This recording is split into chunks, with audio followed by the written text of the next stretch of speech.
Bom dia a todos. Eu sou Claudinei Santos, editor do portal TI Inside e organizador da 5ª edição do Fórum Blockchain.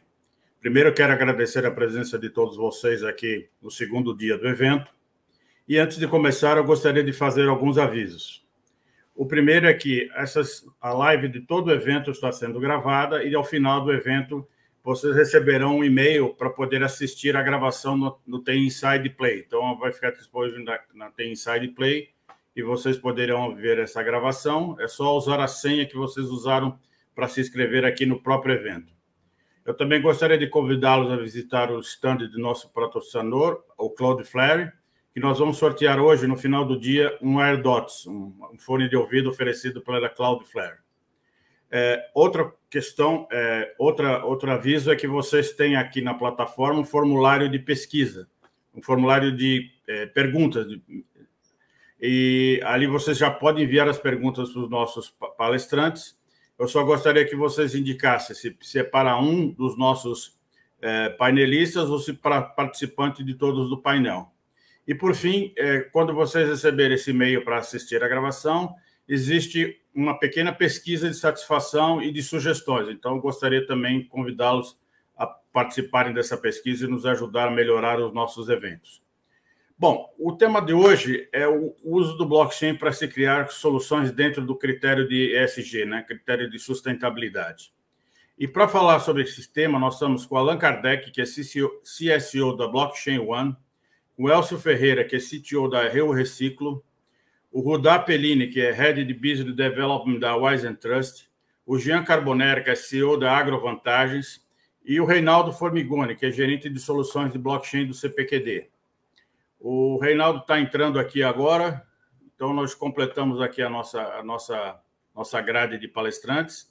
Eu não vou aqui descrever o cargo de todos eles, que está já lá na plataforma, para a gente ganhar tempo. Então, eu gostaria de convidar o Allan para fazer a sua participação inicial. Por favor, Allan. Bom dia a todas e a todos que estão nos acompanhando aí desde ontem, né, nesse maravilhoso fórum. Agradecer a TI Inside novamente pelo convite, né, a cordialidade de sempre. Um bom dia também aos nossos colegas, aí, o Elcio, o Dá, o Jean e o professor Reinaldo. Bom, tem ocorrido, né, do ponto de vista de mercado, uma grande corrida.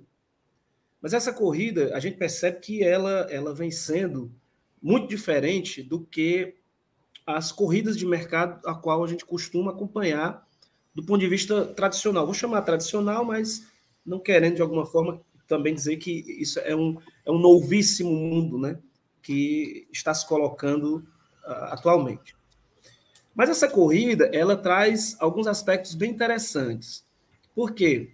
Eu costumo dizer que a pandemia nos trouxe pelo menos 10 anos de avanço tecnológico entre 2019 e 2021. Né? Por que eu costumo dizer isso? Porque, de fato, a pandemia nos forçou a acelerar muito do que ainda iria ocorrer. É uma insistência, mas, ao mesmo tempo, eu coloco como um desafio dizer que, com o advento da pandemia, essas tecnologias emergentes, que já estavam incipientes em determinado tamanho, mas agora emergentes, elas estão se transformando em protagonistas, mas a sociedade ela ainda não conseguiu ter aquele insight, né, do que está ocorrendo nos bastidores da economia, por exemplo, e principalmente nos bastidores daqueles que buscam, de alguma forma, também contribuir para as questões sociais e de sustentabilidade, além do desenvolvimento social e econômico.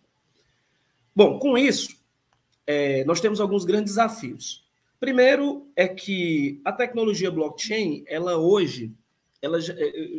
a gente já pode considerar, inclusive, que a discussão sobre o que pode ser, o que ela já costuma estar mais superada. Contudo, os modelos, as modelagens, os experimentos e os casos de uso estão sendo colocadas à prova aí pelo mercado, dá a nós, assim, grandes perspectivas e, ao mesmo tempo, dá grandes sustos. A empresa a qual estou hoje, por exemplo, é uma empresa que trabalha com desenvolvimento, é uma software house exclusivamente para blockchain, assim como algumas outras empresas, né, do mercado, concorrentes e parceiras. E nós temos estudado a tecnologia blockchain para 3 pilares. O primeiro, desenvolvimento econômico. O segundo, desenvolvimento social. E o terceiro, consumo. E aí a gente coloca aí em pauta o mercado privado, mais especificamente para modelagens econômicas privadas, tokenização de ativos, né, que é o que já se vê hoje no mundo, por exemplo, inclusive aqui no Brasil, emissão de criptoativos ou de criptomoedas, assim como queiram chamar, que também já é uma onda aí muito forte no próprio mercado. Essa emissão de criptoativo, a gente considera que ela tem que hoje sair, né, embarcada em uma tokeconomia viável, de menor volatilidade possível, né? Portanto, requer uma atenção especial, muito particular para as equações econômicas e matemáticas que possam dar essa condição a este criptoativo. Ele não é mais só aquela moedinha emitida lá na plataforma da Ethereum. E a questão do acesso, usabilidade. Hoje ainda é muito complexo, né? Imagina você dizer para a pessoa que você tem que baixar você tem que instalar uma extensão da MetaMask. Essa MetaMask é uma carteira digital a qual você tem que se conectar com uma plataforma, e ainda mais quando ele vai para dentro dos ambientes de finanças descentralizadas, das DeFi, aí é que o negócio, né, embaralha o meio de campo. E o segundo ponto é a questão da gestão pública. Então, nesses 2 campos aí, com esses 3 pilares, a gente vem operando hoje aqui no Brasil, com alguns parceiros, por sinal, que já têm desenvolvimento e casos de sucesso bem interessantes, que é o caso da Ziv, que é uma plataforma fantástica, que possibilita acelerar o desenvolvimento de algoritmos nas blockchains, e a Qubits, que traz diversos white labels já muito validados no mundo todo, e que a gente costuma também estudar para poder gerar APIs para se comunicar com ela. Então, assim, na administração pública, a gente tem tido experiências bem interessantes. Por exemplo, não é só uma questão de tudo ir para a blockchain. Na verdade, é uma questão de discutir o compromisso de transparência da administração qual o blockchain vai ser discutido. Então, a gente leva um tempo considerável, pessoal, para poder, junto aos gestores, debater profundamente e de forma muito clara qual o nível de transparência que aquela gestão está disposta, né?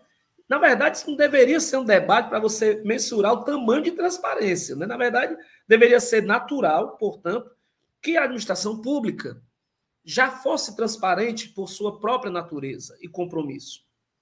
Mas quando a gente vai tratar a tecnologia blockchain, no momento em que ela disponibiliza infraestruturas capazes dessa transparência ir ao quadrado, aí é outra história. Mas existem situações bem legais. Nós estamos aí desenvolvendo, Claudinei, uma infraestrutura, uma plataforma chamada Dockstone, que são conjuntos de APIs para poder se interligar diretamente às plataformas que a administração pública vem a utilizar. A gente sabe que no Brasil é comum que não haja uma interoperabilidade dentro da administração pública, que haja um grande volume de incompatibilidades de base de dados, né, e de transação de informações por conta das aplicações. Cada pasta pública costuma optar por um tipo de licitação para adquirir uma plataforma ABCD. São pouquíssimos os casos em alguns estados. Eu diria que hoje, por exemplo, São Paulo, Ceará, Pernambuco, Rio de Janeiro, eles já têm uma capacidade de interoperabilidade por poder padronizar as contratações na área de tecnologia da informação, e isso possibilitar uma maior transição de informação conjunta, né, nesses ambientes. Mas aí, ao mesmo tempo em que você coloca à disposição desse setor as APIs de blockchains, não só a blockchain da Hyperledger, mas principalmente as blockchains mais descentralizadas, no caso da própria Polygon, Solana, Avalanche e agora mais recente a Phantom, que a gente já começou a estudar, além, obviamente, da própria Ethereum, né? A gente começa a se deparar com muito do que a gente não consegue pegar de fato, e é que a sociedade não consegue interagir. E aí vem o desafio da governabilidade baseada no desenvolvimento social e sustentável. É importante considerar que ESG não é sustentabilidade. Eu quero fazer uma ponte da administração pública para dentro do ESG, porque muito das políticas públicas, né, que estão aí postas à prova, elas de alguma forma vão tentar interagir ou devem interagir com o setor privado para que essa resposta de ESG ela possa ser cada vez mais próxima da sociedade. Então, vejam bem, ESG não é sustentabilidade. Pelo contrário, eu costumo também considerar o que muitos estudiosos estão colocando hoje, que é a gestão de risco de investimento. Então, quando a gente para perceber que essas três palavrinhas aí, que estão já hoje na grande moda, no grande hype também dos negócios, se for vista desse ponto de vista de fato, como sendo a gestão de risco para investimento, é óbvio que a tecnologia blockchain ela tem um papel fundamental de grande protagonismo para que isso possa vir a ser acompanhado. Primeiro, pela transparência. Segundo, pela imutabilidade. E terceiro, pela capacidade de você gerar modelos e criar novas fontes de receitas para subsidiar esses projetos de maior capilaridade. Então, uma vez que o grande setor venha se comprometer a dar respostas, né, aos perigos ao qual a gente está passando hoje pelas questões do meio ambiente, nada melhor do que uma tecnologia que consiga, no seu tempo, ele se transformar temporal, possibilitar que a sociedade tenha acesso a plataformas onde ela se sinta, de fato, segura que aquela informação está presente, precisa, e que não haja a um grande ponto, a possibilidade dela ser puramente manipulada da forma que o setor deseja. Então, nós temos aí, hoje, grandes blockchains que possibilitam que a gente utilize aí registro de dados imutáveis e transparentes, além de interoperáveis, que estão para além das infraestruturas tradicionais de blockchain 2.0, que já é aquela blockchain 3.0 que já vem aí entrando, né, de fato, na pauta. E é a interoperabilidade nisso. E aí a gente está vendo isso agora com as CBDCs e acompanhando a evolução do real digital. A gente está acompanhando também fatores importantes no que diz respeito a projetos de impacto social, e um deles, que eu gostaria de frisar aqui, que é um case nosso, é uma parceria junto com uma startup chamada SDW for All, fica sediada na Bahia. Essa startup, ela hoje é liderada por uma mulher, uma menina super interessante, inteligentíssima, a Ana Luísa. A Ana Luísa desenvolveu uma tecnologia chamada Aqualuz. Ela é um produto assim para 10 litros de água, ela tem um vidro que somente com o sol, em 3, 4 horas, aquela água ela fica potável para consumo. Sem a necessidade de utilizar eletricidade, enfim, coisa do tipo. Ela liga naquela cisterna de enxurrada, né, os canos lá, e aquela família ou aquela comunidade coloca a água nela, espera lá o sol, 3, 4 horas e tal. E essa startup, né, está aí nessa parceria com a Blockchain One, desenvolvendo uma plataforma, porque eles têm expertise em ESG já de nascença. E aí estão utilizando, aí vão começar a utilizar APIs de registro de informações, APIs para transparência e imutabilidade, com a Blockchain One, e além disso vai gerar um token para poder aumentar o acesso ao crédito para comunidades de extrema pobreza poder adquirir essa tecnologia. Hoje, essa tecnologia é vendida, né, obviamente, com moeda fiduciária, através de projetos baseados em ESG, com grandes empresas.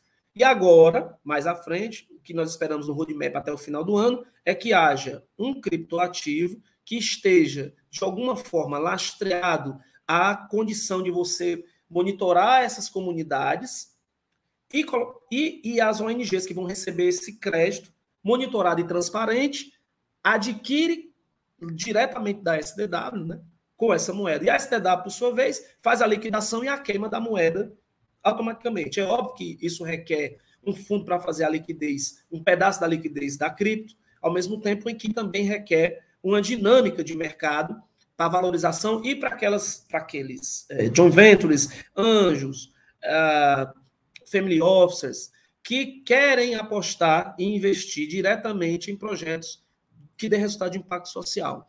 Então, são muitos os exemplos, inclusive que está disponível hoje no Blockchain for Good, né, que é uma iniciativa global, em que você consegue perceber que o mercado de sustentabilidade ele está buscando cada vez mais a interação com a tecnologia blockchain. Então, o blockchain ultrapassa o debate de criptomoedas.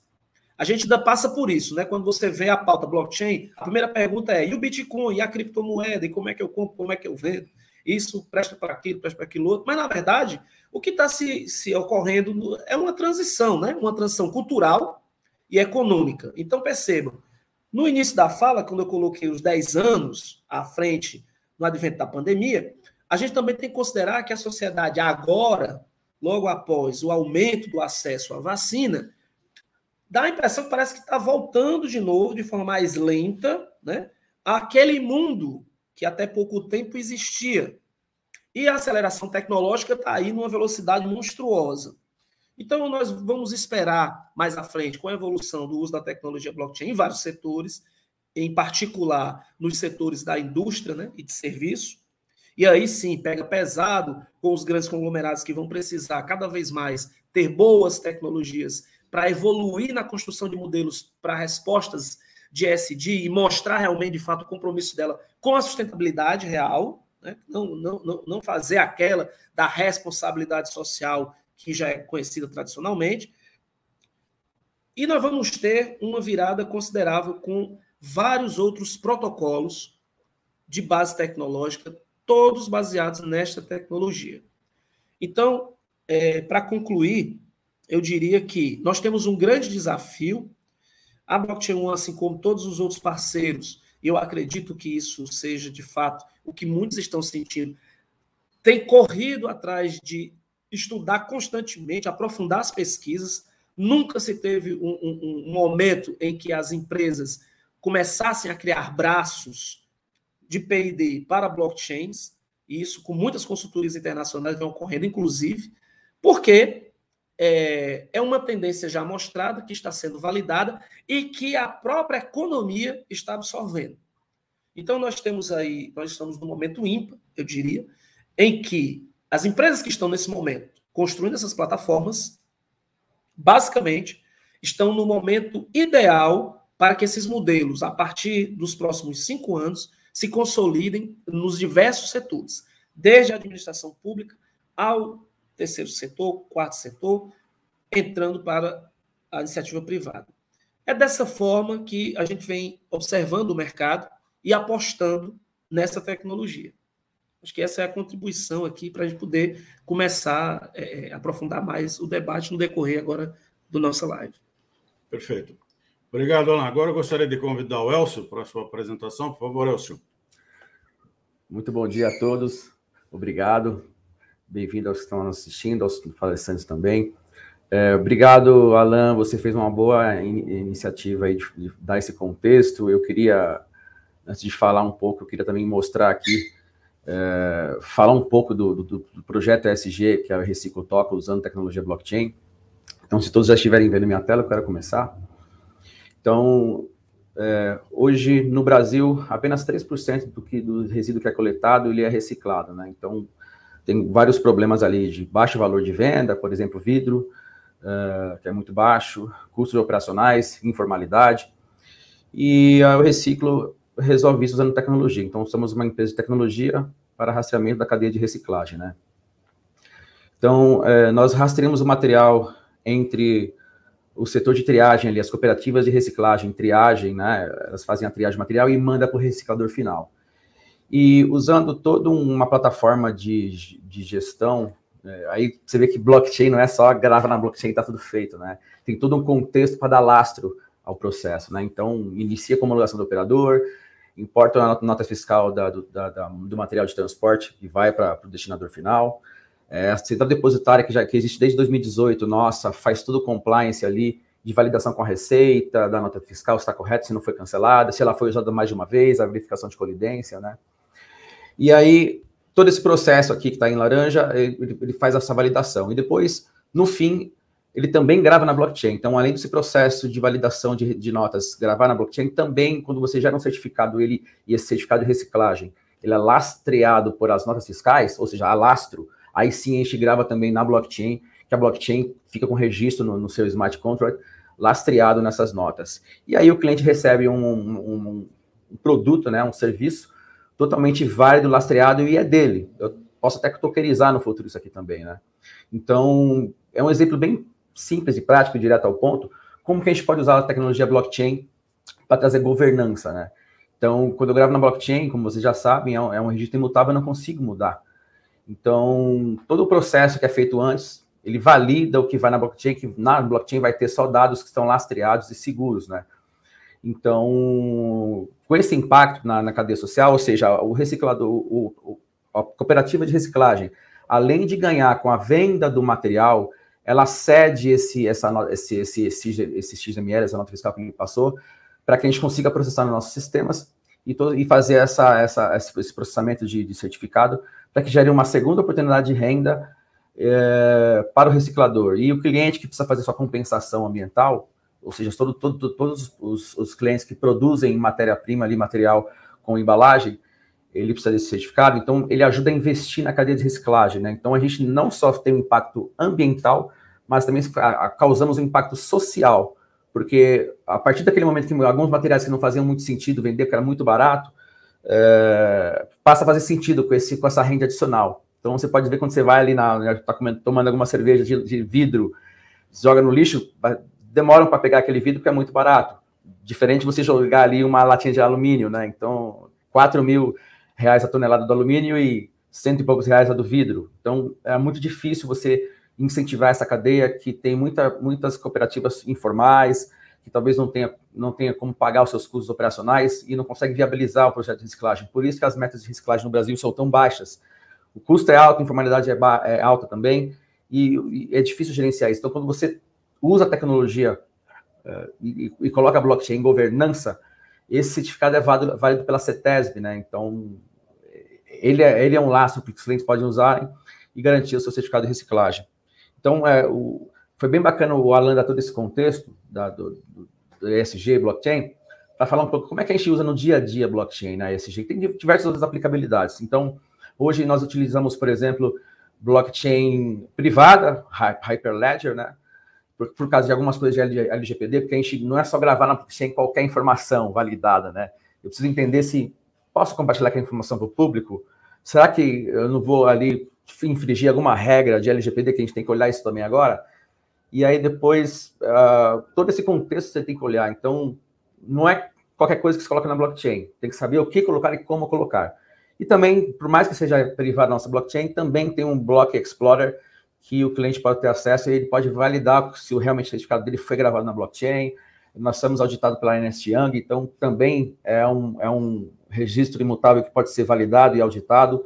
Isso traz governança e confiabilidade para toda a cadeia e ajuda também as cooperativas a obterem mais renda e ter um impacto social e ambiental. Então essa é a minha fala. Muito obrigado a todos, pessoal. Perfeito. Bom, agora eu gostaria de convidar o Jean, para nós, pela nossa ordem alfabética aqui, seria o nosso próximo apresentador. Por favor, Jean. Bom dia. É uma satisfação estar aqui falando sobre um tema que é um dos mais caros e é o motivo da existência do AgroVantagens. A gente fala muito sobre o agrobônus, que é a moeda digital do agronegócio, mas por trás disso tem toda uma operação que tem como objetivo justamente melhorar a governança, melhorar a sustentabilidade, tanto ambiental quanto social, e ter uma série de inovações que tragam o aumento da segurança alimentar para a população tanto brasileira quanto do exterior, que o nosso agro alimenta, como também todo um desenvolvimento social dessa cadeia produtiva que envolve o agronegócio brasileiro, que praticamente está em tudo, né? Em todos os setores que a gente olha, tem algo do agro, tem algo que veio do agro, seja na alimentação, obviamente, mas também no vestuário, nos combustíveis, e no mobiliário, na construção civil, tudo tem alguma coisa que vem do agro. Nós dependemos do agro para nossa sobrevivência. Então, com base nisso, é que, e há algum tempo atrás, já desde 2012, que vem sendo gestado todo uma operação que viria a trazer novas tecnologias, novos projetos e novas formas de inovar no agro brasileiro, que se estabeleceu aí esse programa. Falando um pouco de blockchain, né, de forma muito rápida, eu gosto de ver a tecnologia blockchain e, obviamente, o Bitcoin, que é a mãe de todas as cripto, como um dos melhores programas de não só transferência de renda, mas muito mais do que transferência de renda, de migração de classe social da população mundial. Nós não temos dados, mas sabemos que são muitas as pessoas que saíram de condições de maior vulnerabilidade social, de piores situações econômicas, que melhoraram sua condição econômica a partir do advento das criptomoedas. Sabemos que isso é um número muito grande e eu não tenho dúvida que pode ser o maior programa, e aí um programa totalmente livre, privado, sem mão de governo, só as participações mesmo das pessoas e da tecnologia, que criou toda uma possibilidade de tantas pessoas melhorarem as suas condições econômicas. Então, ele tem essa questão social aí na sua essência. Porém, né, a gente vê que toda tecnologia ela pode ser usada tanto por bem quanto por mal. Então, um dos cuidados que nós também temos que ter, nós que somos entusiastas da tecnologia, é que essa condição aí da liberdade, da transparência, principalmente a transparência que a blockchain dá, e aí, falado agora mesmo, né, sobre a questão da LGPD, e é só um exemplo, né, de como essa transparência e essa rastreabilidade que a blockchain, a tecnologia, dá, não seja usado para ser uma forma de controle, uma forma de perda de privacidade para as pessoas. Então, esse é um cuidado que são pilares básicos da nossa atuação. Na prática, o AgroVantagens surge de um grupo internacional de consultoria da área de responsabilidade social, chamado Corporate Social Forum. São consultores de diversos países do mundo que eu tive a felicidade de participar, de compor e ser um dos idealizadores há muitos anos atrás, foi lá em 2010 que ele foi criado, época em que eu trabalhei junto à FAO, representando o governo italiano, então nos encontramos com várias pessoas e entidades que desenvolviam projetos inovadores para segurança alimentar, para agricultura, pecuária, pelo mundo.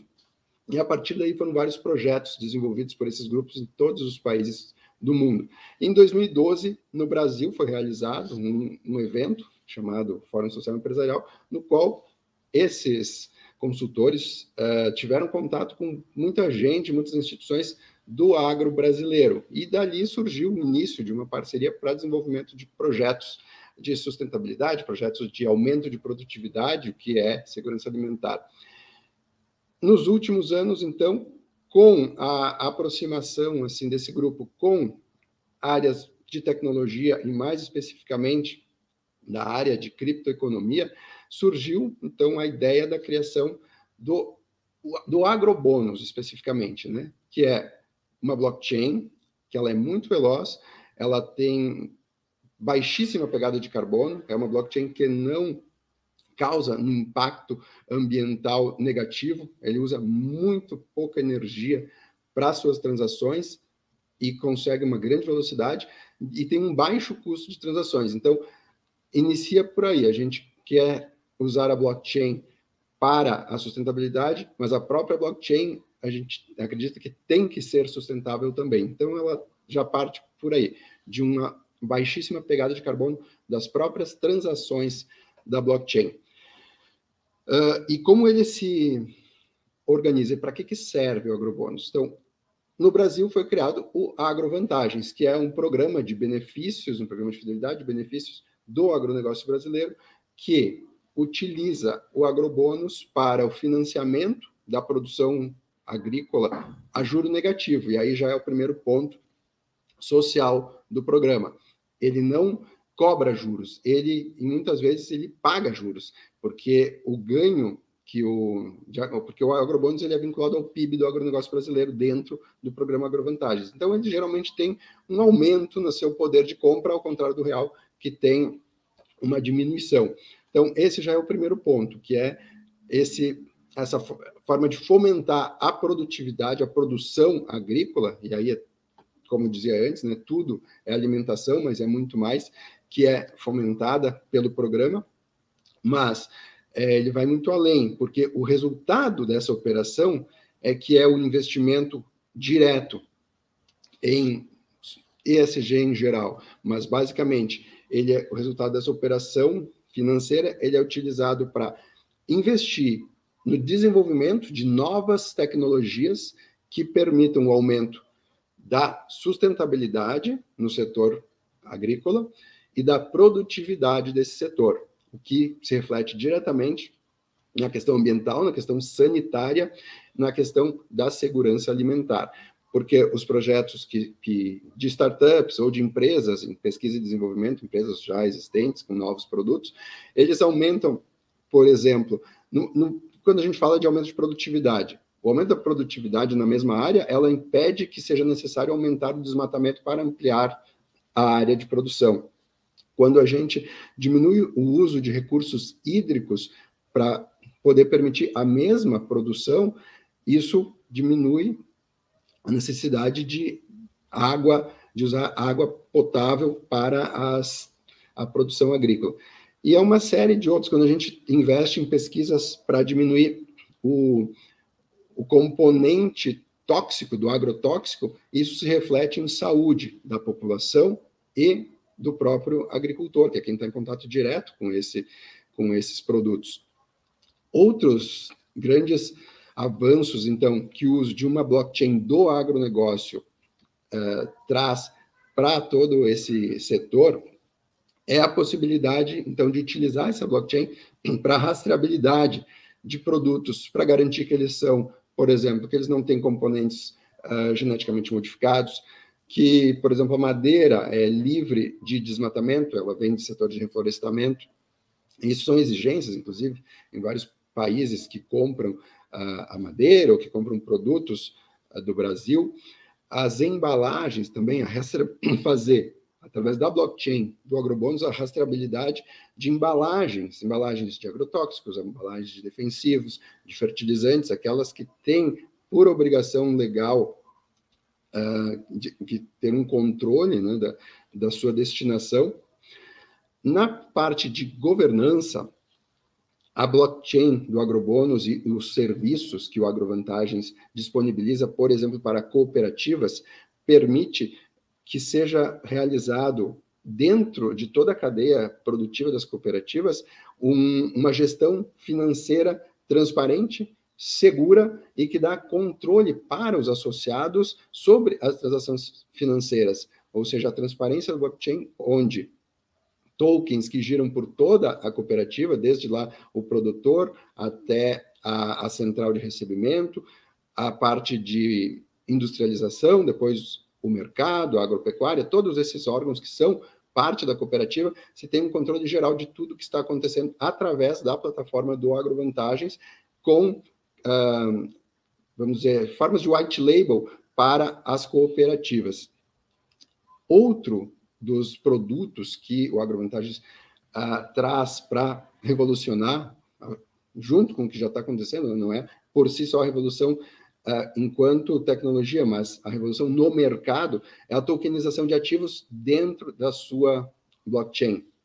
o que sabemos, né, democratiza o acesso de toda a população a diferentes tipos de ativos de investimento, seja na tokenização da produção, de commodities, de imóveis, enfim, toda uma série de possibilidades que, dentro de uma blockchain própria do setor do setor agrícola nacional, vamos dizer assim.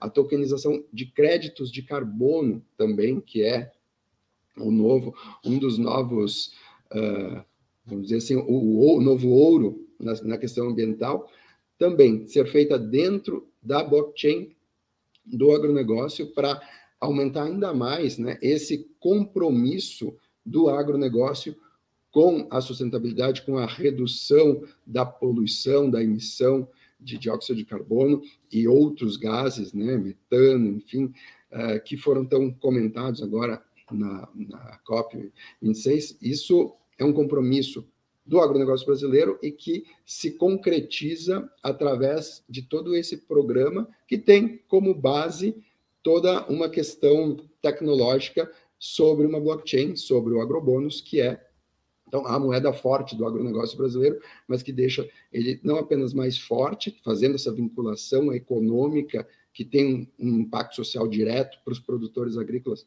com o PIB do agronegócio, mas também que garante segurança alimentar, garante sustentabilidade ambiental e sanitária para toda a cadeia de produção e, obviamente, em consequência, para toda a nossa sociedade. Perfeito. Agora eu gostaria de convidar o Reinaldo para a sua participação. Por favor, Reinaldo. Olá, pessoal. Bom dia. Meu nome é Reinaldo Formigoni. Eu sou do CPQD. A gente trabalha com o tema blockchain desde 2016. Gostaria de agradecer ao convite da Tens Inside para participar do evento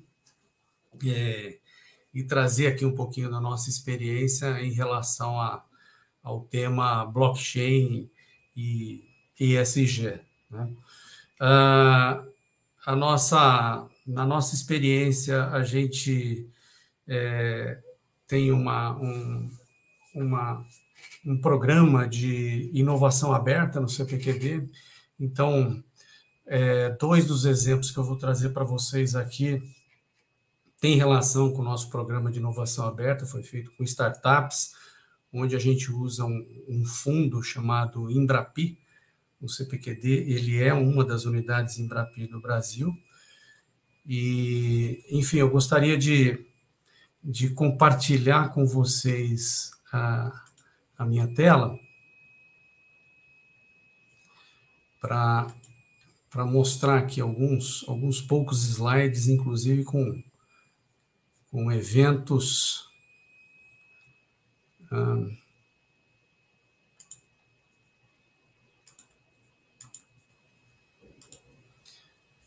alguns exemplos de projetos que a gente fez com esses parceiros, né? Compartilhou a tela aí, pessoal?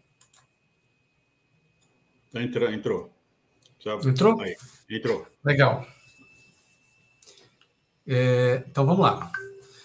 Bom, o nosso foco de atuação aí ao longo desse período, que começou em 2016, ele é dividido em 4 frentes e vocês vão observar que tem uma correlação muito grande com o ESG, né? A primeira é a identidade digital descentralizada, baseada em blockchain, muito ligada ao conceito, às demandas trazidas pela Lei Geral de Proteção de Dados, ou na Europa seria o regulamento, né, o GDPR. Uma outra frente que a gente trabalha é relacionado com cadeia de suprimentos, ou seja, fazer a gestão, a rastreabilidade de ativos lógicos, ativos físicos, criar trilhas de auditoria, enfim, isso tem aplicabilidade hoje em várias cadeias produtivas. Uma terceira frente é a plataforma de negócios descentralizadas, fortemente baseada em contratos inteligentes, onde é possível automatizar processos e, no limite, a gente pode, inclusive, através dessas plataformas, criar marketplaces aí para diferentes tipos de aplicação. E finalmente, tem uma frente nossa que ela é mais consultiva, onde a gente ajuda os nossos clientes a avaliar se faz sentido ou não usar o blockchain, escolher qual que é o framework mais adequado, ou quais são os frameworks mais adequados para desenhar uma solução. E uma outra coisa que a gente vem trabalhando também com os nossos parceiros, e que tem muita correlação aqui com a ESG, é a construção da governança, tanto na camada de negócio como na camada operacional, de como deve funcionar uma solução descentralizada numa rede blockchain, né? Antes de passar para os exemplos, eu acho que vale aqui uma reflexão. Olhando para as 3 dimensões aqui do ESG, a gente poder fazer essa correlação com o blockchain, né? O Alan já exercitou bastante isso, eu achei muito interessante a colocação dele, quando ele coloca a ligação de ESG com gestão de risco. Vocês vão ver que faz todo sentido isso, né? Então, olhando um pouco aqui para as demandas associadas, as palavras-chave, a gente tem aqui, quando fala em ambiente, a gente tem algumas palavras-chave aí que vocês vão ver que tem muita correlação aí com blockchain, né? Ou seja, a pegada de carbono, tem muito desenvolvimento sendo feito nessa área usando blockchain. Poluição, gestão hídrica, desmatamento, gestão de resíduos, e aí é muito interessante o projeto que o Elcio apresentou para a gente, né? E em relação ao social, algumas questões relacionadas, como diversidade, equidade de gêneros, direitos humanos, privacidade, proteção de dados, enfim, mais uma vez vocês vão ver que tem uma correlação forte aí com o blockchain. E, finalmente, a parte de governança, onde envolve questões como ética, compliance, transparência, auditoria, conduta corporativa e relações com entidades governamentais. E a gente, quando fala de blockchain, existe uma associação direta em função das próprias características da tecnologia, de trazer uma maior confiança no ambiente onde você está querendo aplicar uma solução que tem o blockchain, né? Então, se o seu ambiente ele necessita de mais confiança, o blockchain pode ser um caminho, né? E, obviamente, que isso está ligado aos temas que eu acabei de apresentar aqui para vocês, nas 3 dimensões do ESG. Quando a gente olha a questão ambiental, o blockchain ele pode, dadas as características dele, ele traz uma série de funcionalidades que pode ajudar muito a essa questão do ambiente, né? Ou seja, procedência, rastreabilidade, emissão de certificados, a geração de trilhas de auditorias imutáveis, isso sempre é uma coisa que o blockchain pode ajudar em muito. No lado social, como eu falei para vocês, a gente tem a identidade digital descentralizada, baseada em blockchain, que é a nova geração de soluções de identidade, e que tem essa conexão muito forte hoje com as leis gerais de proteção de dados. Ou seja, a questão da segurança e privacidade, ela é tratada de forma bastante consistente. O compartilhamento seguro de informações, isso vale não só para a identidade digital descentralizada, mas para as blockchains de propósito genérico também. E toda a gestão, toda a transparência e a gestão de consentimento, né? Por exemplo, hoje no Open Banking existe uma todo um tratamento para se rastrear o consentimento dado pelo usuário na hora de ele compartilhar as informações, né? E do ponto de vista de governança, nas empresas, mais uma vez o blockchain pode ajudar através da criação das trilhas de auditoria, a rastreabilidade dos documentos gerados na corporação e o compartilhamento seguro de informações. Ou seja, o blockchain é uma bela ferramenta para suportar aí essas 3 dimensões do ESG. E agora eu vou dar aqui algumas 3 exemplos, né, do que a gente trabalhou ao longo desse período. Esse projeto aqui é um projeto que a gente desenvolveu com a Copel.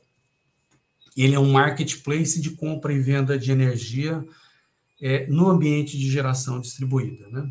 Então, vocês imaginam que de um lado a gente tem os consumidores e do outro lado a gente tem os prosumers, que é o consumidor que resolve colocar um painel fotovoltaico no telhado dele e que o excesso de energia ele coloca no marketplace para ser vendido, né?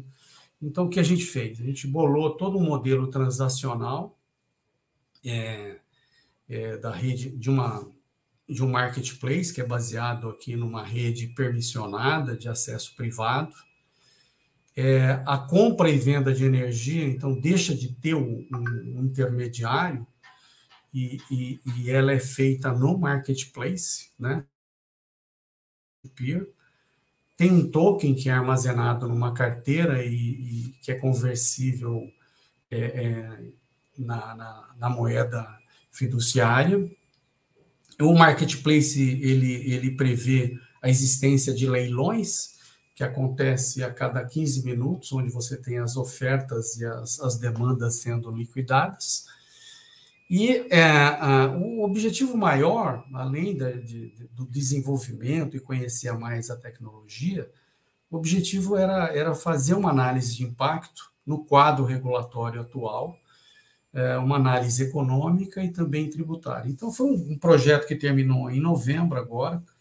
Ele tem a rastreabilidade dessa energia verde, né, que pode ter a rastreabilidade, ter o certificado dessa energia que ele consome.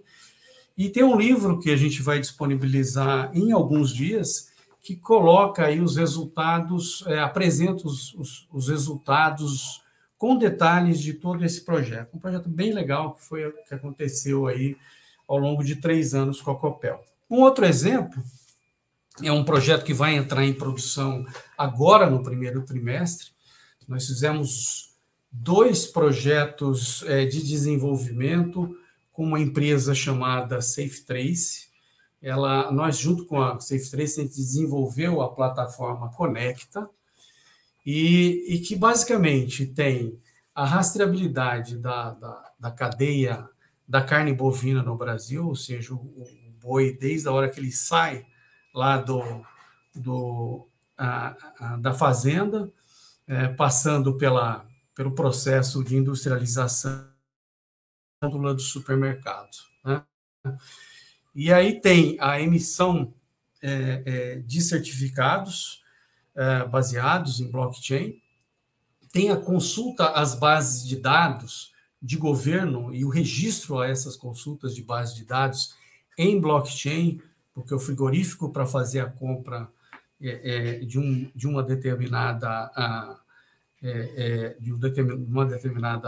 unidade agrícola, ele precisa ter ele acessa 2 bases de dados para fazer isso, e tudo isso fica registrado em blockchain para verificar se não existe desmatamento nessa fazenda, se não existe trabalho escravo. Então, todos esses procedimentos ficam registrados aí numa blockchain. Existe também a identidade do produtor, que pode ser pessoa física ou pessoa jurídica, e a gente usa para isso a identidade digital descentralizada, ou seja, existe a carteira digital desse produtor, né? E também, obviamente, que a identidade digital do boi, né, que ela acaba sendo dividida em uma série de outras identidades ao longo de toda a cadeia produtiva, né? Então, esse é um exemplo bastante interessante. A SafeTrace vai colocar em operação agora no primeiro trimestre. A Marfrig já o segundo, creio que o segundo maior frigorífico do Brasil já aderiu a essa rede, e outros frigoríficos já manifestaram interesse também em aderir. Ou seja, aqui você tem o uso de blockchain promovendo registro de uma série de atividades em toda a cadeia produtiva, e esses registros são compartilhados de maneira segura numa blockchain permissionada, né? Não é uma blockchain pública. E um último exemplo que eu trago aqui para vocês é relacionado à saúde. É um projeto que a gente desenvolveu com uma startup, a W Connect. É um projeto que ganhou um prêmio de um concurso global que o Santander promoveu, com mais de 800 startups, mais de 800 projetos na área de saúde. Ele pegou o primeiro lugar. E o projeto, o objetivo dele, do Simples Receita, é fazer a gestão da emissão de receitas de medicamentos controlados até a liquidação dessa receita, todo o ciclo de vida, totalmente de forma digitalizada. Ou seja, o paciente ele passa por um processo de onboarding, usa a identidade digital descentralizada baseada em blockchain. Uma vez identificado, cadastrado esse paciente, ele na consulta ele vai receber do médico, via uma credencial verificável que vai para uma carteira dele, essa receita assinada digitalmente. O médico assina isso através dos certificados digitais da ICP Brasil, e a liquidação ela é feita nas farmácias físicas ou farmácias virtuais. Então, a W Connect está no mercado testando esse produto agora, e, enfim, uma experiência muito rica, e que também envolve toda essa questão aí da governança, da gestão de todo esse um ciclo, que hoje existe uma quantidade de fraude muito grande nesse ambiente de receitas médicas, não só no Brasil, como também no exterior. Bom, esse é o último exemplo que eu trago para vocês, e gostaria de finalizar enfatizando que, como vocês viram nas apresentações dos colegas aqui anteriores, o blockchain é uma poderosa ferramenta para suportar as demandas do ESG. Existe um aumento do interesse hoje das empresas pela tecnologia, para atender exatamente essas demandas aí das atividades do ESG, né? E o que a gente observa, não só no exterior, mas também no Brasil, é que, assim, principalmente no último ano, né, havia lá um movimento desde 2016 de muita prova de conceito, muito MVP, e nos últimos anos, quer dizer, no último ano principalmente, muitas dessas soluções aí entrando em operação, né? Então, basicamente era isso que eu gostaria de trouxe aí para vocês como uma visão. Perfeito. Obrigado, Reinaldo. Agora eu queria convidar o Rudá para a sua apresentação. Obrigado. Bom, oi? Então, Desculpa. Não, agora acho que agora sou eu. Como também, aproveitar, a gente acho que tem mais meia hora só de painel, vou tentar ser mais breve aqui. São os óbices de ficar por último, né? Mas sem problemas. Primeiro, agradecer, então, as explanações dos amigos aí, e o evento, o convite. Claudinei, é sempre um prazer falar com você. Gravamos um podcast recente aí, acho que ficou bem legal. Assim, quando a gente fala de ESG, né, e blockchain, e principalmente quando se fala de blockchain, né, automaticamente o conceito que se vem em mente é o conceito do Bitcoin, né, enfim, que foi quem deu origem aí a todo esse sistema de registro imutável, né, a possibilidade de você ter, enfim, ele não cita blockchain na origem do paper do Bitcoin, fala chain of blocks, mas depois, enfim, todo esse conceito de um livro registro imutável, né, e esse novo sistema de contabilidade, ele vem do Bitcoin.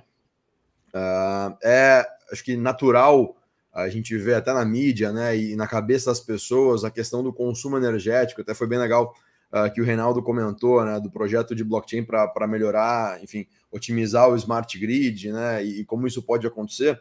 E acho que uma coisa está diretamente relacionada à outra, né, no ponto de vista lá do gênese, da origem do negócio, a vinculação da blockchain com o Bitcoin e, por consequência, com alto consumo energético, né? O Bitcoin, ele consome mais energia que um país, né, que vários países, né? O Bitcoin, ele está causando o aumento do efeito estufa. O Bitcoin é o vilão, né, do ponto de vista do ESG.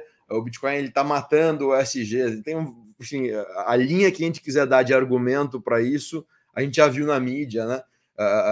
E assim, com todo o respeito, eu acho que no final isso é muito mais uma questão de narrativa que está mudando do que de fato uma realidade prática. Eu acho que a realidade prática é justamente ao contrário, e é isso que eu vou falar um pouquinho aqui. Na prática, o que a gente observa é que o Bitcoin e a rede do Bitcoin, os mineradores de Bitcoin, podem otimizar as redes e, inclusive, ajudar na transição para energia limpa, energia renovável, e mais do que isso, inclusive ajudar a limpar, né, a reduzir a emissão, a quantidade de emissão para o meio ambiente. Como isso, né? E aí, dando case do que a gente vem fazendo, então, só para um breve resumo, a gente vem desde 2017 investindo em operações de mineração nos Estados Unidos. Então, a gente produz o Bitcoin, basicamente a gente provê infraestrutura para a rede, né? Minerar nada mais é do que ser o servidor da rede. É uma atividade com alto consumo energético, sim. Consome mais energia do que um país como a Argentina, sim. O equivalente ao estado de São Paulo hoje em consumo energético. Então, você pensa que uma rede de um ativo, né, do Bitcoin, consome a mesma quantidade de energia que o estado de São Paulo, que é o estado mais industrial do Brasil. Mas os dados, eles também, eu disse que é uma questão de narrativa, né, até a gente estava comentando antes, como é bom hoje você poder falar sobre blockchain, falar sobre tudo isso, sem precisar dar uma explanação do que é, de como funciona, né? O awareness sobre cripto, sobre blockchain, sobre Bitcoin, ele já está muito grande, então as pessoas já sabem o que é, né? Hoje o que tem que... Beleza, tem uma série de conceitos que ainda não são muito claros para a maioria das pessoas, mas pelo menos todo mundo já ouviu falar, né? E a narrativa vem mudando. Quando a gente pega, por exemplo, 2017, 2018, né?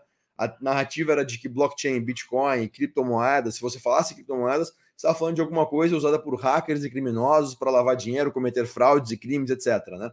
Isso é o que vinha no imaginário das pessoas falando desse tema. Assim como hoje, quando a gente fala de mineração de Bitcoin, vem, não, esse negócio é poluente, esse negócio é o vilão, etc. Mas, na prática, como isso se dá? Né? Então, o que a gente vem fazendo? Vocês imaginam que todos devem ter passado em algum momento da vida na frente de uma operação de óleo e gás, que tem aquela tocha, aquele flare, né? Aquilo é literalmente energia sendo jogada fora. Só para vocês entenderem, não é tanto gás. As operações de óleo e gás precisam queimar aquele gás, que 96% é metano, que é muito mais poluente do que o CO2, né? Uma combustão totalmente suja, né? Porque queima direto o gás no meio ambiente. Não, aquele gás, ele poderia virar energia, mas ele é queimado porque a indústria de óleo e gás precisa dar um destino, não tem onde colocar e acaba queimando porque é inviável, não é a quantidade de gás suficiente para fazer um gasoduto, né? É inviável você ter um fluxo de caminhão levando esse gás de lá, não dá para vender, então queima. Basicamente esse é o desenho. O que a gente entendeu é que esse gás, essa gestão desse resíduo, seria uma possibilidade de gerar, né, transformar esse gás em energia e produzir bitcoins em loco, porque diferente de qualquer outra indústria que tem alto consumo de energia, e a gente está falando hoje de uma indústria que tem alto consumo de energia muito condensado, né, um adensamento de consumo é muito grande, como se fosse a indústria de alumínio, por exemplo, mas nenhuma outra indústria você consegue colocar dentro de uma operação de óleo e gás.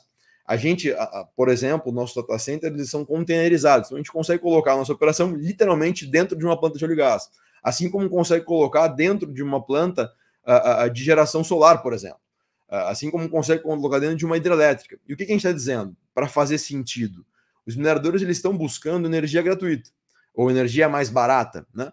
E onde é que você tem energia mais barata? Onde você tem excedente, onde você tem excesso de geração e ausência de consumo.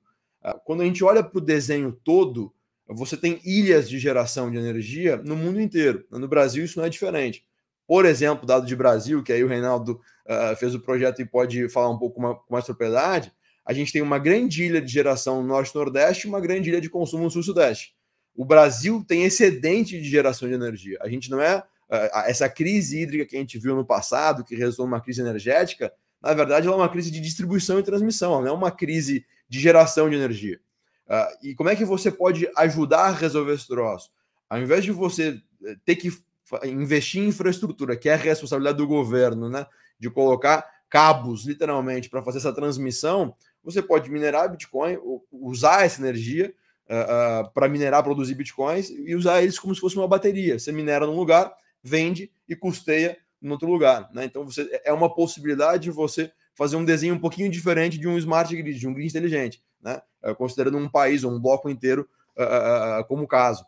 No nosso caso, o que a gente vem fazendo é literalmente usar esse excesso de energia, seja nas plantas de flare, né, nas plantas de óleo e gás, e até ajudar a incentivar a adoção e o investimento, portanto, de plantas de geração solar. Vamos lá, exemplo do que está acontecendo agora no Brasil, né? Você tem uma série de produtores, de investidores, enfim, que colocaram plantas de geração solar, então os caras estão produzindo energia solar, mas órgãos locais, né, em alguns estados, eu não vou falar para também não ficar um negócio chato, demoraram ou vão demorar para conseguir ligar essas plantas na rede. E os caras fizeram um grande investimento de milhões de reais para ter geração de energia. Tem um caso específico de um cara que está conversando com a gente, ele investiu 30 milhões de reais para geração de 6 megawatts, 5,5 megawatts no Brasil, em geração solar. A empresa pública responsável por fazer a ligação, que estava previsto para esse ano, início desse ano, falou, não, vai ficar para 2024. Ele faz o quê? Não, você vai ganhar um crédito de energia. Mas eu não quero crédito de energia. Eu quero vender energia. Não adianta eu ganhar um crédito aqui para poder executar sabe-se lá quando. Vou ter que vender para um terceiro esse crédito, né? Então, o que ele está pensando? Começar a minerar.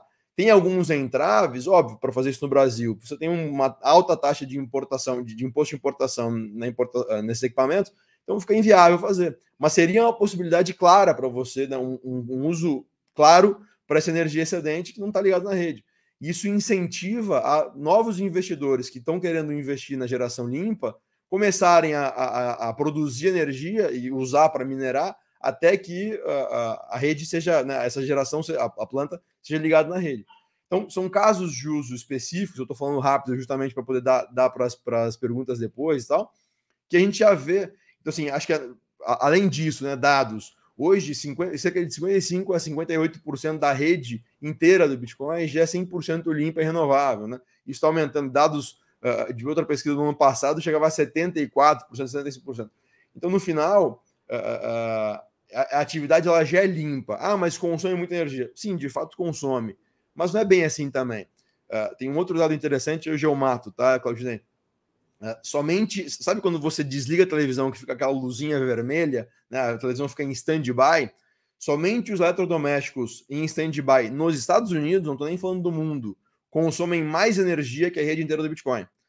E ninguém diz, terminou de assistir TV, tira da tomada porque está consumindo energia. Ninguém fala isso. Isso não é uma política, né? Ninguém critica, não, vamos acabar com o stand-by porque o stand-by consome muita energia, mais que um país. Isso não é uma narrativa.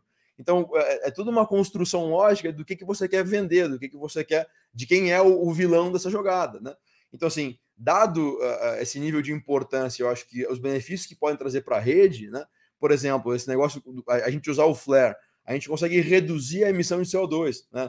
a gente consegue reduzir o carbon footprint de uma operação de óleo e gás. A gente consegue reduzir a emissão de metano, que é muito mais prejudicial do que o dióxido de carbono. Então, quando a gente olha para isso, no final do dia, eu acho que a narrativa em 1 ou 2 anos vai ser: as empresas de energia vão começar a investir, olhar para a mineração, e aí a gente vai ver o discurso no jornal, né? Quem não minera vai ser o feio, vai ser o cara que está lá poluindo, que, putz, como é que você não melhorou o seu grid, como é que você não melhorou, não otimizou a sua operação de geração? Por que você não fez isso ainda? Eu acho que é só uma questão de tempo, assim como a gente viu hoje, né? O Bitcoin mudar e hoje não ter cripto já se torna um negócio, puta, mas você não tem nada de exposição nessa classe de ativos, né? Você não olhou para a blockchain ainda, você não está desenvolvendo nada ainda para o seu negócio. Acho que daqui a 1 ou 2 anos a gente vai ver essa mudança de narrativa também. E aí, matei.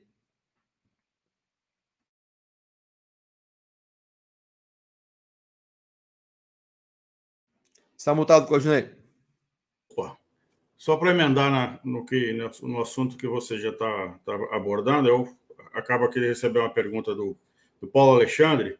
Ele diz assim, que comparar a energia do Bitcoin contra os países é injusto. O mais correto, ao meu ver, seria comparar com o uso de energia do BTC, dos data centers de bancos e outras instituições financeiras. Mas os bancos não divulgam essas informações. Você concorda com a opinião dele? Concordo, tem alguns estudos que foram feitos, né, que você compara o consumo de energia do Bitcoin em relação a outras instituições, né, bancos e tal. Se a gente for pensar, no Brasil você tem mais de 18 mil caixas eletrônicos, mais de 18 mil pontos bancários e 150 mil caixas eletrônicos. Eu agora não lembro lá de cabeça, mas é um número parecido com esse, tá? Uma infraestrutura. Imagina manter uma agência bancária com uma porrada de funcionário, caixa eletrônico, são 18, 19 mil pontos bancários, seja agência, só autoatendimento, etc. Quando a gente pensa nessa lógica e aplica isso no mundo, são 3,6 milhões de caixas eletrônicos no mundo, esse é mais ou menos o dado. O consumo energético de tudo isso, né? O consumo energético de todos os servidores que estão mantendo esse sistema funcionando, né? A porrada de redundância que tem que ter para esses sistemas funcionarem. Assim, no final, e as pesquisas mostram, o Bitcoin consome, sei lá, 20%, 30% disso, né? Se a gente for comparar a mineração de ouro também, então tem, assim, no final, acaba que é muito comparar maçã com laranja, porque não são atividades, ainda que sejam interessantes para a gente analisar, né? Como eu dei o exemplo do stand-by da televisão, e eu concordo com ele que olhar para o sistema bancário também é um ponto de vista legal. No final, você está comparando maçã com laranja. Então, assim, entender na perspectiva o tamanho do consumo, mas, assim, desculpa me elocubrar aqui, mas no final também comparar o consumo de energia do Bitcoin com um país também é comparar maçã com laranja, né? Então, assim, no final a gente coloca isso só para ter uma noção de perspectiva, de tamanho, de volume. E eu acho que, cara, de novo, é uma questão de narrativa. Eu acho que a narrativa está mudando e espero fazer o meu trabalho aqui de ajudar a mudar isso e esclarecer um pouco essas coisas. Perfeito. Eu tenho agora uma pergunta aqui do Pedro Paulo, do Mackenzie, para o Formigoni. Formigoni, ele pergunta assim, quais blockchains foram usados nos projetos que você apresentou e que considerações vocês fizeram para escolher um ou outro? Legal, boa pergunta. Muito obrigado. Bom, o que a gente costuma fazer antes de começar qualquer implementação é sentar junto com o cliente e fazer uma avaliação baseada em contexto, que aí envolve não só questões tecnológicas, mas também de negócio, enfim, tem uma série de variáveis que a gente coloca na mesa e para escolher qual que é o framework, né? A gente tem uma metodologia para isso, a gente aplica com muita frequência aí nos nossos projetos. Ele trabalha basicamente com 3 frameworks hoje do projeto Hyperledger, que é da Linux Foundation, né? A gente começou com Fabric, que é o framework mais usado hoje no mundo para as redes permissionadas, né? Então, o da rastreabilidade do boi, a gente usa Hyperledger como a blockchain de propósito genérico e usa a Indy, que também é e ela é focada em identidade digital descentralizada, né? No projeto da Copel, a gente aplicamos também a metodologia e usamos a Corda, e um dos pontos que pesou foi a existência, a necessidade da gente ter um topo, né, associado ao quilowatt-hora. Naquela época, né, o projeto já tem, ao todo, foram 3 anos aí de projeto. Se você me perguntar assim, qual framework que a gente usaria hoje, teria que aplicar de novo a metodologia. E no projeto do Simples Receita, ele é baseado em identidade digital descentralizada, e a gente usou o framework Hyperledger Indy também. Numa segunda versão do projeto, a gente tem a intenção de usar também o Fabric, né? Mas cada caso é um caso, né? A gente começou um projeto recentemente, que a gente está avaliando aí a possibilidade de usar o Hyperledger Bezo, que é uma versão permissionada do Ethereum, né? Enfim, cada caso é um caso. Pode ser que em alguns desses futuros projetos a gente caia numa rede pública, né, no Ethereum, por exemplo. A gente nunca descarta essa possibilidade. Ou seja, a gente tem que ser agnóstico em relação ao framework que a gente vai utilizar, né? Perfeito. Eu tenho uma pergunta aqui do Salatiel Marinho, para todos vocês, uma pergunta aqui um pouco mais técnica, né? Ele gostaria de saber quais as tecnologias mais utilizadas para agregar front-end e back-end nas soluções apresentadas por vocês. Nas soluções apresentadas, existe preocupação de aplicação de ciclo de testes unitários e integrados? Você quer começar, Alan?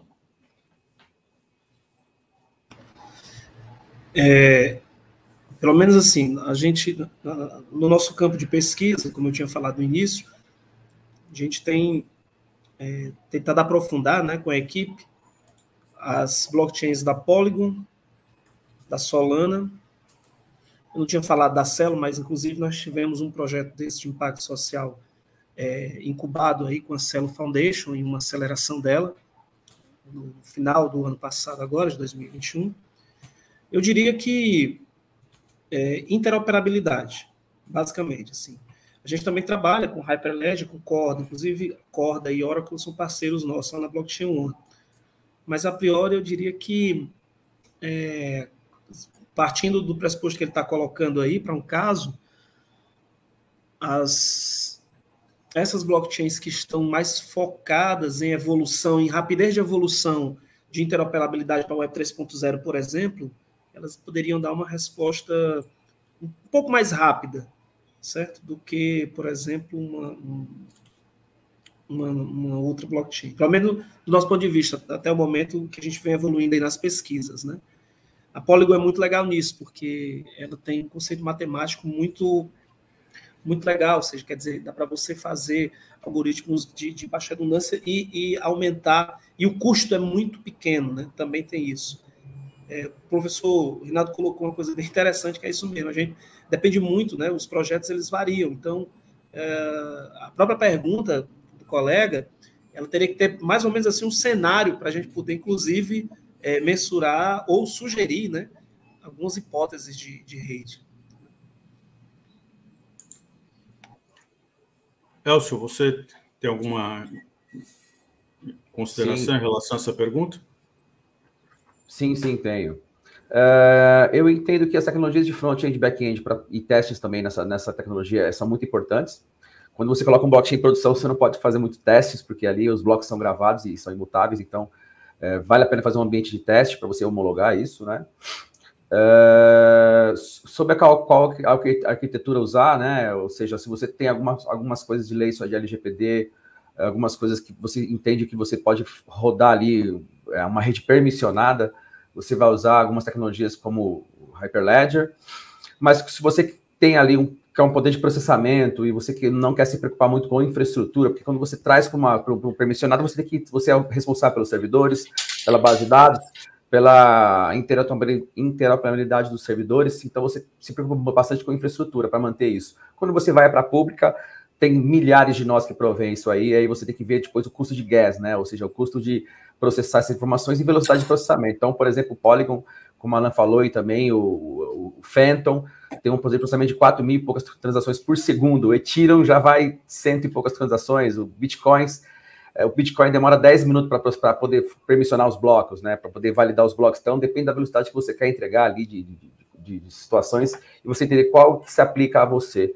na escolha de um tipo de blockchain, público, privado, tecnologias específicas e custo que vai ter, porque dependendo da rede, o custo pode ser bem alto.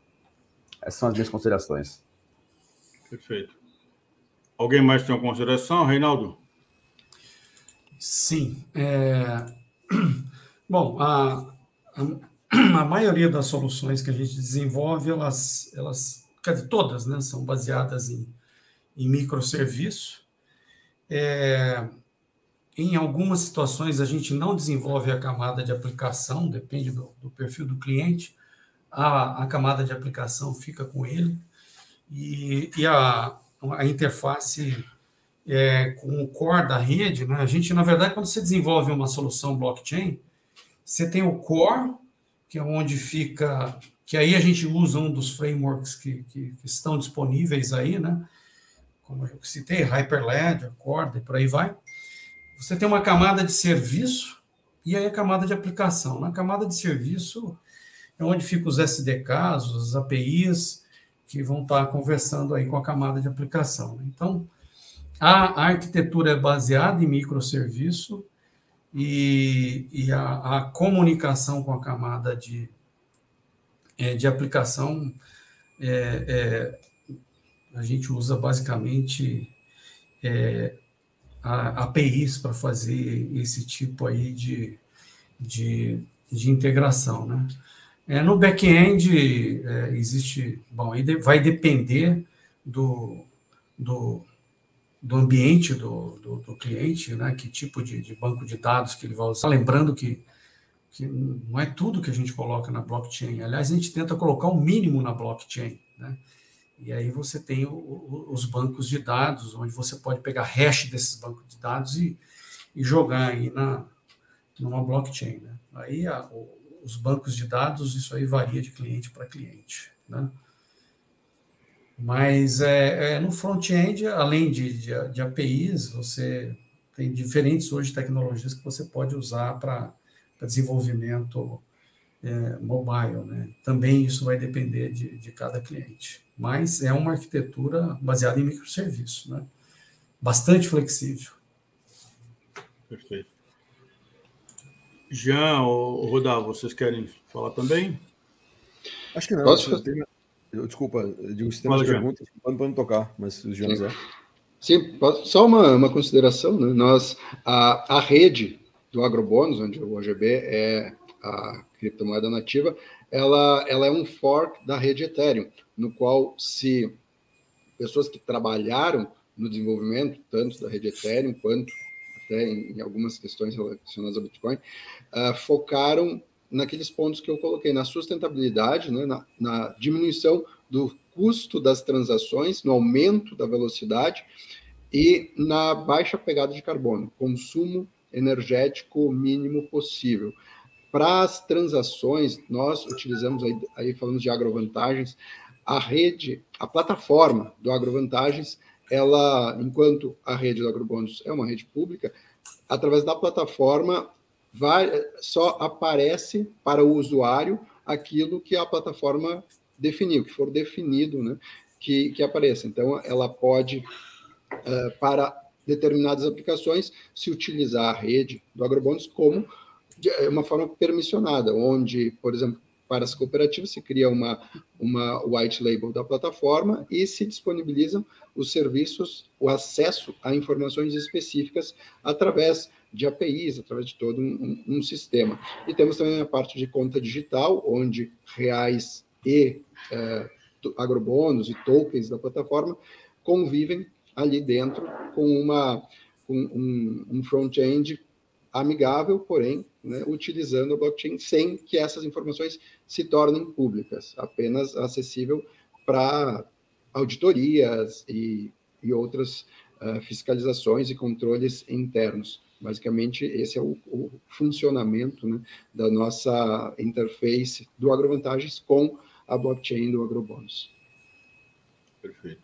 Queria fazer uma pergunta para o Reinaldo, da Eu Reciclo. Reinaldo, o governo recentemente atualizou a lei dos resíduos sólidos, né, e também a questão da rastreabilidade das empresas, né? A questão da logística reversa. Vocês atuam também nessa parte de logística reversa, por exemplo, no caso da área de tecnologia, né, dos equipamentos eletrônicos, e para o Jean, se vocês também têm alguma solução focada aí na logística reversa das embalagens de defensivos, né? E para o Alan, se eles também estão desenvolvendo projetos nessa linha para a área pública. Bom, vou falar pela Eu Reciclo. Nós atuamos na parte de logística reversa, especificamente de embalagens, tá? Embalagens pós-consumo, mas nós temos alguns projetos no backlog aí que visamos atender outros tipos de materiais, tá? Eu sei que essa questão também de produtos eletrônicos também é bem forte no Brasil, né? Não tem uma gestão disso, é bem difícil a rastreabilidade disso. Mas, especificamente, nossa plataforma, nosso projeto hoje de créditos de reciclagem são focados especificamente em embalagens pós-consumo. Perfeito. Jean, vocês estão fazendo algum projeto também ligado à logística de reciclagem de embalagem, de rastreabilidade das embalagens de defensivos? Sim, nós fomos procurados, né, por alguns setores, porque, para quem não sabe, as embalagens, e aí eu uso o termo agrotóxicos porque é o que a lei determina, né, é uma lei sobre as embalagens de agrotóxicos, que são os defensivos agrícolas, é questão, inclusive, criminal. Ele tem um peso muito forte, o controle deve ser muito rígido. Até hoje ela foi feita de uma forma, porém, com o advento da tecnologia blockchain, que já é obrigatoriedade, por exemplo, nas Forças Armadas, está surgindo toda uma cobrança para que esse rastreamento também seja feito com a tecnologia blockchain. Então, já temos o Ministério Público que está questionando a real operacionalidade hoje do que acontece com as embalagens. Sabemos que existem alguns gaps nisso, então nós estamos desenvolvendo, sim, algumas empresas e algumas instituições já nos procuraram. Ainda não são informações, né, que podem ser divulgadas amplamente, mas sim estão sendo desenvolvidas alguns projetos para dar mais segurança para toda a população e para as próprias empresas, né, para conseguirem demonstrar, sem, obviamente, abrir de forma pública, mas para, como eu dizia, os controles terem acesso a essas informações e terem a segurança de que, efetivamente, toda a logística reversa, inclusive, dessas embalagens, está sendo cumprida fielmente de acordo com a lei exige e que a fiscalização está aumentando cada vez mais. Alan, vocês estão desenvolvendo alguma coisa? E também queria que vocês falassem um pouquinho uma das grandes vantagens de você utilizar o blockchain na área pública, é você gerar a possibilidade de criar um token, né, que possa gerar resultados para as pessoas, né, para a sociedade de forma geral, porque vai criar um ativo que a pessoa pode negociar. Quer dizer, além de todos os benefícios sociais, ela também traz um benefício, digamos, de geração de investimento e renda, né? É isso.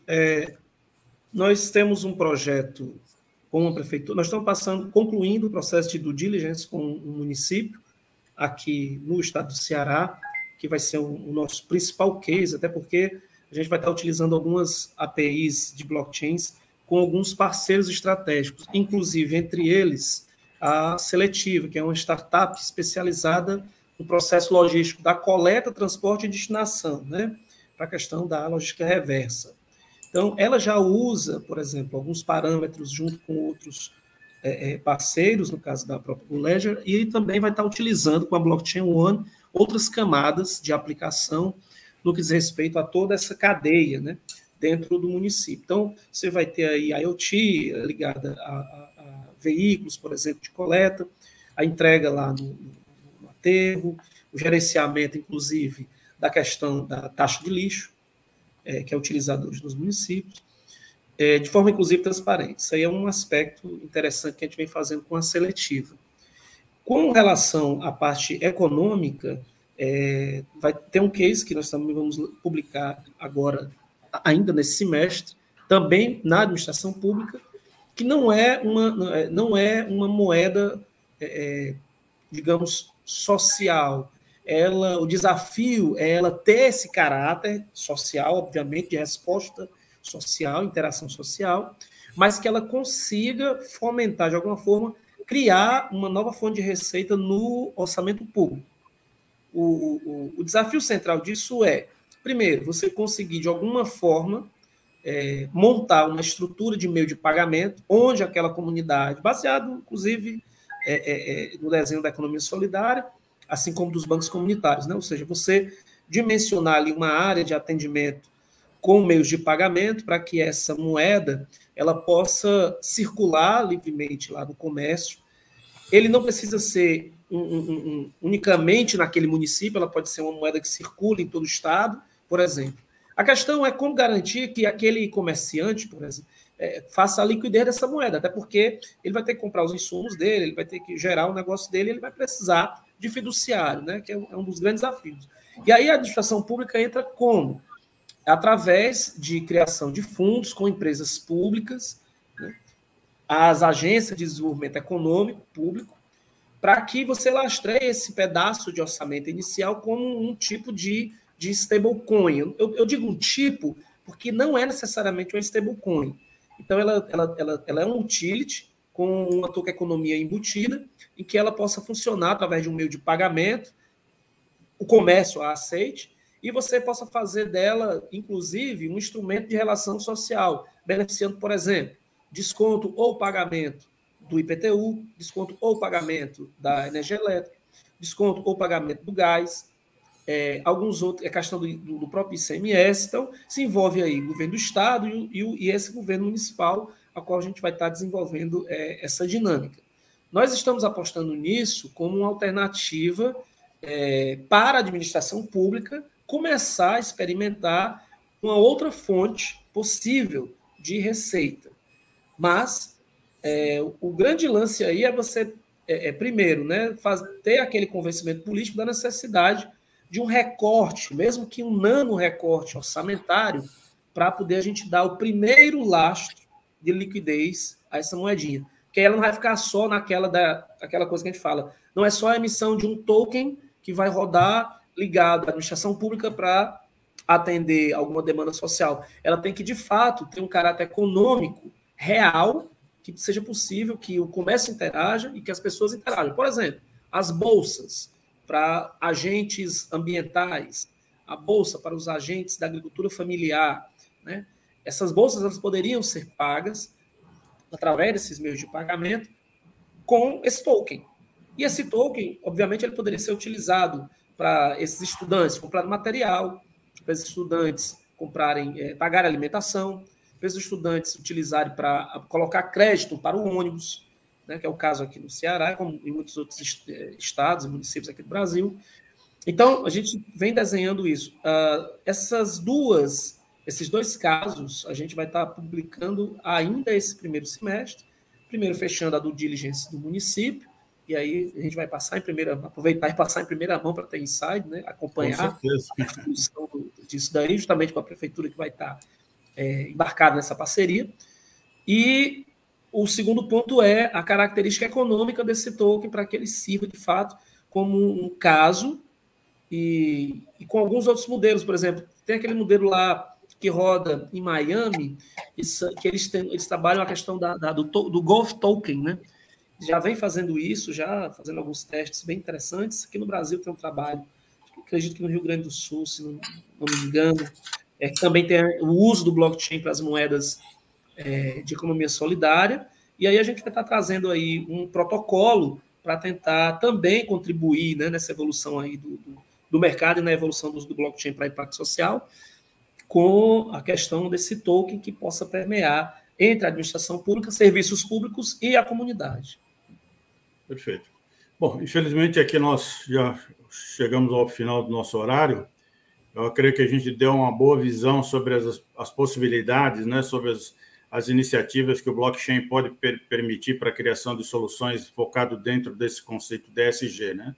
Inclusive, até a Inside está realizando agora, no final de março, o ESG Forum, onde a gente vai aprofundar justamente a questão do uso das tecnologias em todas as áreas aí que envolve o environment, o social e a governance, né? Então, eu convido já a todos vocês e a nossa audiência para participarem do evento agora no próximo mês de março. Então, mais uma vez, eu quero agradecer a presença de todos vocês e eu acho que é muito importante a divulgação dessas iniciativas, porque eu creio que o modelo de negócio do blockchain tem muito a contribuir com o ESG. Muito obrigado a todos. Nós vamos fazer um intervalo e já voltamos para o nosso segundo painel. Muito obrigado, pessoal. Valeu, muito obrigado. Obrigado. Valeu. Obrigado a todos. Valeu. Obrigado. Tchau, tchau.